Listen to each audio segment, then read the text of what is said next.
everyone. It's so nice to be here. I'm very poor.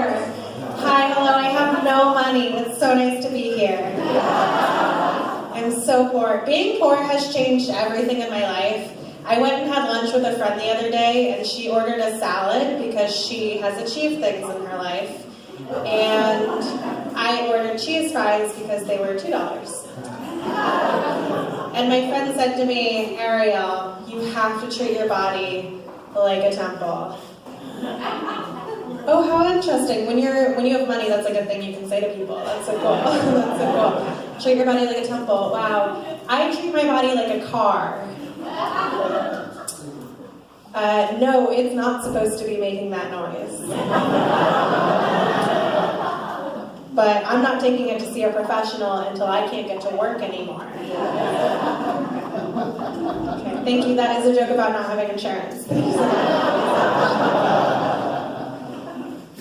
Being poor has started to affect my relationship with my boyfriend. He asked me the other day what my ultimate fantasy is. Oh, okay. So I told him, I said, here's what it is, baby. You and I, we're sitting on the couch, we're making out, and you say, let's take this to the other room. And then I say, which one?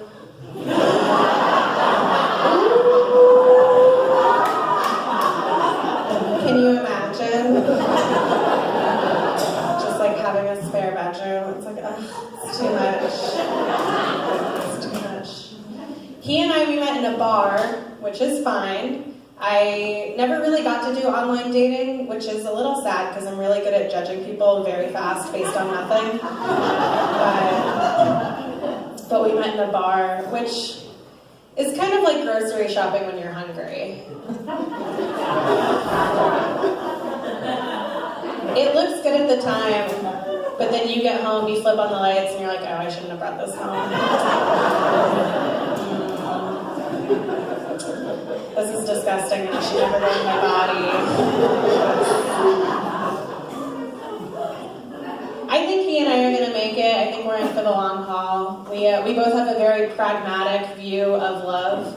Like the biggest issue in our relationship for a long time was that he would check out other women in front of me. And I hate that. But I also know it's not effective to tell him to not do that. So I had to get creative. So I just also started checking out women in front of him. And then I would suggest women for him to look at. I was like, check her out. She's like, and it took all the fun out of it for him. And that's real love. That's it. You make things less fun for them, and then they're grateful that you're there. That's real love. I've never been into fairy tales, right? Like when your name is Ariel, you distance yourself very fast. My name is Ariel. I'm not named for the mermaid. It's a Hebrew name. It means Lion of God. However, I grew up in Kentucky. So people always ask me if that was Jew for mermaid. They'd meet me and they'd be like, oh my God, wait, your name is Ariel? Like the Little Mermaid? And then I would be like, no, like the Prime Minister of Israel. And then they would be like, hey, why are you like this?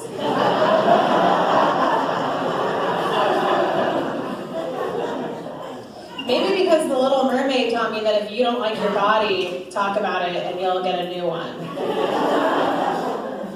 Disney's gotten better as we've gotten older, but it used to be real bad, right? Like Beauty and the Beast, that was a girl who fell in love with her kidnapper, like it's Stockholm Syndrome for kids. And even if he didn't kidnap her, I would never let one of my friends date the Beast. He seems like the kind of guy who is like covered in hair and then expects her to wax. That's his vibe. I don't like it. And I blame Aladdin for half the homeless guys I've been attracted to. So. I just wish The Little Mermaid was more realistic. Like, I just wish at the end, when she gets her legs, they showed a montage of her learning how to use them. Like, physical therapy 2 to 3 times a week. Just so she can sort of, like, walk down the aisle. It's fine. I project a lot. I try to be aware of my own body. I'm very self-conscious. And part of it is because I follow a lot of Instagram models, and I know I shouldn't. They're so thin, and they look like newborn horses, right? Where like their limbs can't hold up their torsos. And they always have some caption on their photo that's like, I love pizza. Like, you don't love pizza, you miss pizza. But it's easy to get those two emotions mixed up. I project a lot. I have body dysmorphia, which, if you're not familiar, body dysmorphia is this condition where you are a woman.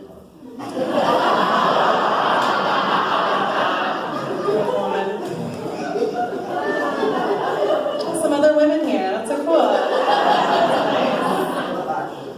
No, I'm always projecting, I'm always mean. It's a defense mechanism, because again, I grew up Jewish in Kentucky, so that's just how it's gonna go. Sometimes people ask me, they're like, oh, wow, they have Jews in Kentucky? It's like, well, I left, so they don't. Not a lot of anti-Semitism in Kentucky, which is surprising to people, but in order to hate Jews, you have to know what one is. How cool is that? Have you ever seen somebody's ignorance get in the way of their ignorance? Like, if you just read 3 more books, you would know the slur for me. You just don't know. The meanest thing anybody ever said to me was that I was going to hell. I remember the first time I heard it in grade school, a group of my friends came up to me one day. Or like a few of my friends came. My one friend came up to me. And she said to me, she said, Ariel, I'm so sorry to tell you this, but we learned in Sunday school that because you're Jewish, you're going to hell. And I was like, oh, wow.